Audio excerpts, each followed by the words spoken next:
अब उसके बारे में तो ये कांग्रेस का विषय है, मैं क्या बता सकती हूँ। देखो, कांग्रेस में लगातार बहुत बड़ी फूट चल रही है, क्योंकि वहां पर लगातार विषय एक ही है।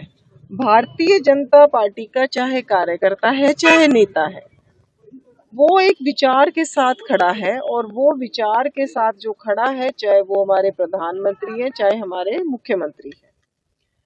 भारतीय जनता पार्टी और कांग्रेस में फर्क ये है कि हम देने आए हैं और वो केवल लेने आए हैं। तो जो व्यक्ति लेने आता है उसमें हमेशा फूट रहती है, वहाँ वंशवाद है, वहाँ परिवारवाद है, वहाँ भ्रष्टाचार है।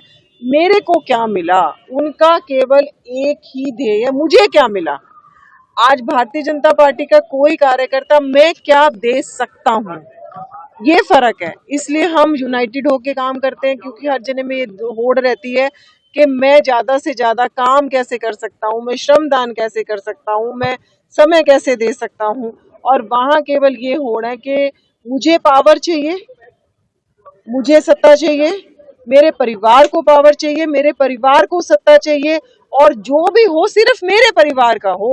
एक वहां पर भी तो आम साधारण कार्यकर्ता कांग्रेस पार्टी में भी तो होगा। राज्यसभा में रहते हुए भी भूपेंद्र हुड्डा जी ने किसकी चिंता करी लोकसभा चुनाव लड़वाने की, केवल दीपेंद्र हुड्डा की। तो जो उनकी ये संकीर्ण मानसिकता है, उसमें चाहे वो नए प्रभारी लगा ले, चाहे वो किसी को लाके बिठा ले, उनका कुछ एक आखिरी सवाल मैम, सिर्फ एक सवाल, कुलदीप बिश्नोई नाराज चल रही हैं क्या? नहीं, कुलदीप जी हमारे बहुत ही सम्मानित नेता हैं, और अगर मैं पर्सनल इक्वेशन की बात करूं तो वो मेरे बड़े भाई हैं, और नाराजगी का कोई सवाल ऐसा पैदा नहीं होता। हम परिवार हैं, और एक मुट्ठी बंद होकर बहुत मजबूती से कुलदीप जी पार्टी के लिए काम कर रहे हैं। क्या लगता है कि समीकरण बदल रहे हैं? तो मेरे को उसके बारे में नॉलेज नहीं है, हो सकता है कई बार कोई पर्सनल मुलाकात भी हो सकती है, बट मेरे को उसके बारे में डिटेल्स नहीं पता। रेवाड़ी वाले मामले में किसी को नोटिस भेजा है या कोई बात हुई है जिसमें शिवराज सिंह चौहान आए थे, राविंदर जीत नहीं पहुंचे थे? देखिए, हमारी पार्टी एक बहुत अनुशासित पार्टी है, जो भी काम पार्टी के स्तर पर हमने करना होगा हम करेंगे।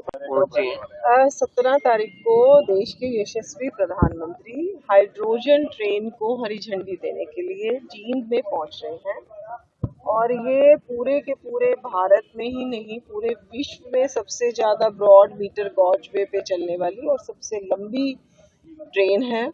और जब हम पानी को स्प्लिट करते हैं तो H2 बनता है, और H2 ऑक्सीजन से कंबाइन करके वापस ये ट्रेन चलेगी और पानी का डिस्चार्ज होगा। There will be no carbon emission, carbon कोई नहीं निकलेगा ट्रेन से, ना कोई डीजल की जरूरत है, ना इलेक्ट्रिसिटी की जरूरत है।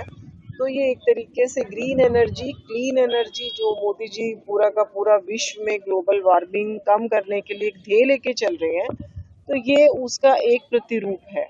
और मोदी जी के स्वागत में स्वच्छता ही स्वागत, इस अभियान की हम पूरे हरियाणा में आज से शुरुआत कर रहे हैं।